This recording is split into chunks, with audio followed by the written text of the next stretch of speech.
ನಮಸ್ಕಾರ ವೀಕ್ಷಕರೇ, ಸವಾಲ್ ಟಿವಿಗೆ ಸ್ವಾಗತ. ನಾನು ಶ್ರುತಿ. ನಮ್ಮ ಹಿಂದೂ ಧರ್ಮದಲ್ಲಿನ ಪವಿತ್ರ ಆಚರಣೆಗಳಲ್ಲಿ ಜನಿವಾರ ಧಾರಣೆ ಕೂಡ ಒಂದು. ಜನಿವಾರಕ್ಕೆ ಕೇವಲ ಧಾರ್ಮಿಕ ಮಹತ್ವ ಮಾತ್ರವಲ್ಲ, ವೈಜ್ಞಾನಿಕ ಮಹತ್ವ ಕೂಡ ಇದೆ.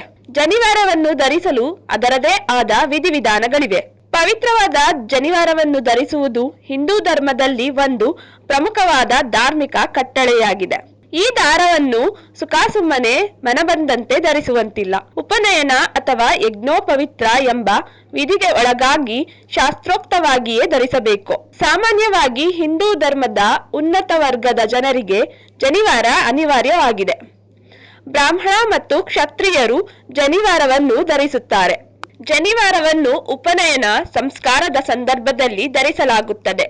ಇದು ಹಿಂದೂ ಸಂಸ್ಕೃತಿಯಲ್ಲಿ ಒಂದು ಪವಿತ್ರ ಸಂಕೇತವಾಗಿದ್ದು, ಜೀವನದಲ್ಲಿ ಶಿಸ್ತು, ಜವಾಬ್ದಾರಿ ಮತ್ತು ಆತ್ಮವಿಕಾಸವನ್ನು ನೆನಪಿಸುತ್ತದೆ. ಜನಿವಾರವನ್ನು ಸಾಮಾನ್ಯವಾಗಿ ಬ್ರಾಹ್ಮಣ, ಕ್ಷತ್ರಿಯ ಮತ್ತು ವೈಶ್ಯ ವರ್ಣದವರು ಧರಿಸುವ ಸಂಪ್ರದಾಯವಿದೆ. ಜನಿವಾರವು 3 ದಾರಗಳಿಂದ ಕೂಡಿರುತ್ತದೆ. ಈ 3 ದಾರಗಳು ಮನಸ್ಸು, ಮಾತು ಮತ್ತು ಕಾರ್ಯಗಳಲ್ಲಿ ಶುದ್ಧತೆಯನ್ನು ಕಾಯ್ದುಕೊಳ್ಳಬೇಕು ಎಂಬ ಸಂದೇಶವನ್ನು ನೀಡುತ್ತದೆ. ಅಂದರೆ ನಾವು ಯೋಚಿಸುವುದು, ಮಾತನಾಡುವುದು ಮತ್ತು ಮಾಡುವುದರಲ್ಲಿ ಸತ್ಯ, ಶಿಸ್ತು ಮತ್ತು ಧರ್ಮವನ್ನು ಪಾಲಿಸಬೇಕು ಎಂಬ ಅರ್ಥ ಇದರಲ್ಲಿ ಅಡಗಿದೆ. ಇದಲ್ಲದೆ ಜನಿವಾರವು ವ್ಯಕ್ತಿಗೆ ತನ್ನ ಧರ್ಮ ಮತ್ತು ಸಂಸ್ಕೃತಿಯ ಬಗ್ಗೆ ಅರಿವು ಮೂಡಿಸುತ್ತದೆ. ಇದು ಕೇವಲ ದಾರವಲ್ಲ, ಆದರೆ ಜೀವನದಲ್ಲಿ ಸರಿಯಾದ ಮಾರ್ಗವನ್ನು ಅನುಸರಿಸಲು ಮಾರ್ಗದರ್ಶಿಯಾಗುತ್ತದೆ. ಪ್ರತಿದಿನ ಮಾಡುವ ಸಂಧ್ಯಾ ವಂದನೆ ಅಥವಾ ಪ್ರಾರ್ಥನೆಗಳ ಮೂಲಕ ವ್ಯಕ್ತಿ ತನ್ನ ಕರ್ತವ್ಯಗಳನ್ನು ನೆನಪಿಸಿಕೊಳ್ಳುತ್ತಾನೆ.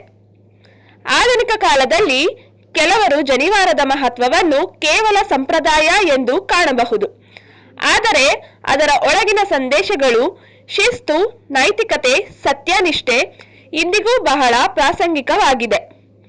ಈ ಮೌಲ್ಯಗಳನ್ನು ಜೀವನದಲ್ಲಿ ಅಳವಡಿಸಿಕೊಂಡರೆ ವ್ಯಕ್ತಿ ಒಳ್ಳೆಯ ನಾಗರಿಕನಾಗಬಹುದು. ಒಟ್ಟಾರೆ ಹೇಳುವುದಾದರೆ, ಜನಿವಾರ ಹಾಕುವುದು ಕೇವಲ ಒಂದು ಸಂಪ್ರದಾಯವಲ್ಲ, ಅದು ಜೀವನಕ್ಕೆ ಮಾರ್ಗದರ್ಶನ ನೀಡುವ ಪವಿತ್ರ ಸಂಕೇತವಾಗಿದೆ. ಇದು ವ್ಯಕ್ತಿಗೆ ಶಿಸ್ತು, ನೈತಿಕತೆ, ಆತ್ಮನಿಯಂತ್ರಣ ಮತ್ತು ಜವಾಬ್ದಾರಿಯನ್ನು ಕಲಿಸುತ್ತದೆ. ಜನಿವಾರದ ಮೂಲಕ ನಾವು ನಮ್ಮ ಸಂಸ್ಕೃತಿ ಮತ್ತು ಧರ್ಮದ ಮೌಲ್ಯಗಳನ್ನು ನೆನಪಿಸಿಕೊಂಡು ಸತ್ಯ ಮತ್ತು ಧರ್ಮದ ಮಾರ್ಗದಲ್ಲಿ ನಡೆಯಲು ಪ್ರೇರೇಪಿತರಾಗುತ್ತೇವೆ. ಆದ್ದರಿಂದ ಜನಿವಾರ ಹಾಕುವುದರ ಮಹತ್ವವು ಇಂದಿನ ಆಧುನಿಕ ಜೀವನದಲ್ಲಿಯೂ ಅತಿ ಮುಖ್ಯವಾಗಿದೆ. ಹೀಗೆ ಹೆಚ್ಚಿನ ವಿಡಿಯೋಗಳಿಗಾಗಿ ಸವಾಲ್ ಟಿವಿಯನ್ನು ಸಬ್ಸ್ಕ್ರೈಬ್ ಮಾಡಿ. ಈ ವಿಡಿಯೋ ಇಷ್ಟವಾಗಿದ್ದಲ್ಲಿ ಲೈಕ್ ಮಾಡಿ, ಶೇರ್ ಮಾಡಿ. ನಿಮ್ಮ ಅನಿಸಿಕೆಗಳನ್ನು ಕಮೆಂಟ್ನ ಮೂಲಕ ತಿಳಿಸಿ. ಸವಾಲ್ ಟಿವಿ ಸದಾ ನಿಮ್ಮೊಂದಿಗೆ.